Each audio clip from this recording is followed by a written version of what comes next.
Good day, everybody, and welcome to another edition of the Military and Foreign Affairs Network. I am your host, the voice of reason.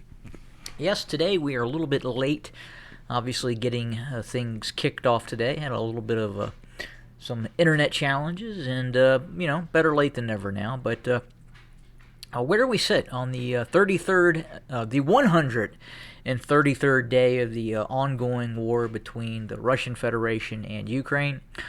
Well, we'll start with actually outside of Ukraine and outside of the combat zone. It would appear that Latvia, one of the Baltic states, has now or is now reinstituting conscription to shore up its defense capabilities. Furthermore, and as we go back into the Ukraine, we're also now hearing that the Ukrainian military is going to start recruiting females. Now, with that being said, we should clarify that it does not appear that the Ukrainians will be recruiting women for direct combat arms roles along the long front line of itself and Russian forces. But these drafted females will still wear the uniform, but will serve in rear area functions for the Ukrainian military. They could be a paralegal, it could be cooks, it could be probably most needed is medical personnel as well, due to the large amounts of casualties that are being sustained. So is it possible that we could see eventually female Ukrainian soldiers being forced into the front lines, into the action? Probably not. I would say that is highly doubtful in terms of actually seeing that. And given the strain on the Ukrainian economy that we've seen, it probably, in all likelihood, would be of great assistance to have some of these women being drafted, or I would imagine quite a few of them are going to volunteer for basically to have the ability to have a steady paycheck in terms of the economy inside the Ukraine just getting crushed by the ongoing conflict. So very interesting to see what happens and how, as this war continues to affect Ukrainian society, does President Zelensky still get the kind of support? He is still getting a lot of very good PR here, at least in the States. Not sure what that actually looks like in Ukraine proper, or is the worm starting to turn a little bit for the current leadership inside of Ukraine? And we'll have to kind of stand by and watch exactly what is happening in regards to that. But in regards to the front line, not a lot has changed since the seizure of Severodonetsk and then Lysychansk, and then the movement of the front line closer to the main M13 highway running from Sloviansk down to Bakhmut.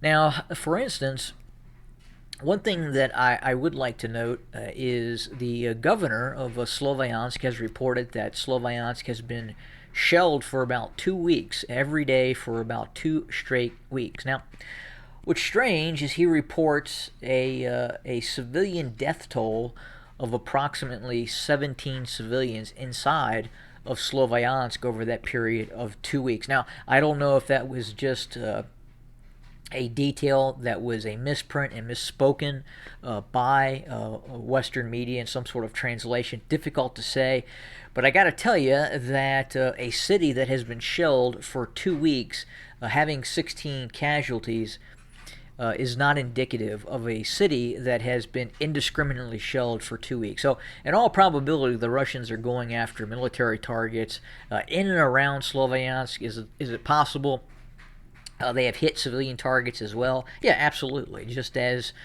Ukrainian fire has hit Russian civilians in some of these occupied areas, and more importantly, inside the separatist areas of Luhansk and Donetsk. And we know that has occurred, and we know that hundreds of civilians have become casualties in these separatist areas as well. So again, as I talk about the nature of war, that's kind of what we're seeing. But in regards to these frontline cities, Bakhmut, Kramatorsk, Sloviansk, I got a feeling things are only going to get more and more worse and more difficult. It sounds like, by and large, a lot of the population has fled, and on the other hand, quite a bit of the population is choosing to stay. And in some of the anecdotal reports would indicate that those not wanting to leave, ironically, fear moving to other parts of Ukraine. Now, is it a question do they have some sympathies towards the Russian operation? Very difficult to say. I mean, internally, right now, there is an incredible crackdown that has been ongoing inside of Ukraine. If you are a political group that was once allied with Russia, or any sort of a Russian PR outfit that was operating in the Ukraine, that no longer exists in any form of official capacity. And it would appear that the Ukrainian SBU, the intelligence service, is really keying on individuals that would have Russian sympathies. And obviously, right now, it sounds like the Ukrainian state security apparatus is starting to target those individuals that carry some of those Russian sympathies. Now, look, this is a complex conflict. It is not black and white. And just to speak frankly, this conflict, while not a civil war, has some of the hallmarks that are indicative of a civil war. Not everyone inside of the areas of Ukraine that have been occupied since the 24th of February supported the government of Zelensky. It's more approachment of Western nation states, and a lot of these individuals, especially in the eastern portions of the country, did have sympathies that lied with the Russian Federation and the separatists that existed, that the separatist areas of Donetsk and Luhansk. Now, here in terms of Western reporting and Western media, you hear very little about that occurring inside of Ukraine proper, inside the areas that were never taken control over by the Eastern separatists, such as areas such as Kharkov and other areas. But we continue to hear about these security operations by the Ukrainian military going after these alleged Russian supporters, and it's really down to some of these folks have made comments on blogs, on the internet, and they have said certain things that were simply speech. And unfortunately for those individuals, many of them have been arrested or investigated by the Ukrainian security services. So, is Ukraine a free society at this point? Well, given that it's in a fairly large scale war right now, I would have to say it's probably not. And then after this conflict, what things look like after that. Difficult to say what things look like going forward after the ending of this conflict in terms of personal civil liberties and rights, especially for many of those individuals who may have held sympathies for the either the separatist areas or Russia itself.